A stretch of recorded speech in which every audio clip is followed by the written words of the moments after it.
magandang pintura. Check ko naman natin lahat ng mga PVC at yung mga pininturahan namin. At napakita ko sa inyo lahat ang nagawa namin. Let's go guys, samahan nyo ako. Yan o. Man mga kabrad. Napakaganda naman ng latag. Pangklaseng adapter mo. Ito sukat to sa is. Yan papunta doon 4.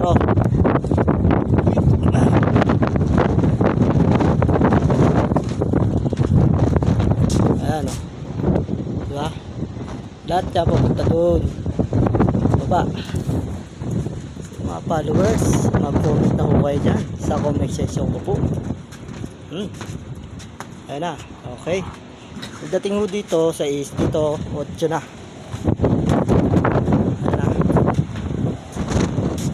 Ayan. Diba? Adapter pa rin ho dito kasi malaki ho ito, 8.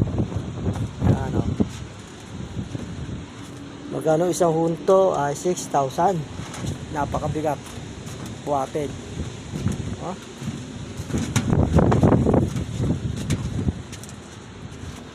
Pangalan niya na.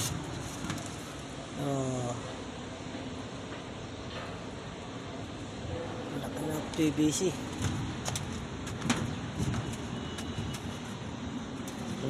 Adapter ulit. 8.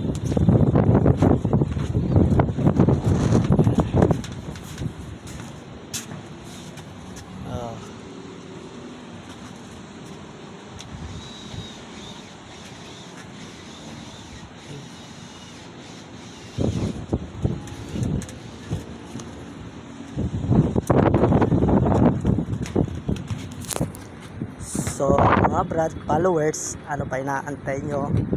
Ay mag-comment na ho kayo dyan sa comment section. So, magpa-check din ng bubong ng cutter. At mag-comment lang po kayo dyan. At para mabigay ko po sa contractor ko, bigay lang po kayo dyan address, pangalan, contact number po. Yun lang naman po. Kung gusto nyo lang magpa-check, ay wala naman po masama. I-checkin lang din po namin yan. At kung gusto nyo naman magpagawa, ay check po natin na maayos kung anong sira ang mga bubong nyo. Yan po mga followers. Huwag nyo po kalimutan, i-like, i-follow po. Yan. Wala pong sawa, sumusuporta ang mga followers po natin. Wala pong sawa manood ang mga viewers po natin. Salamat po.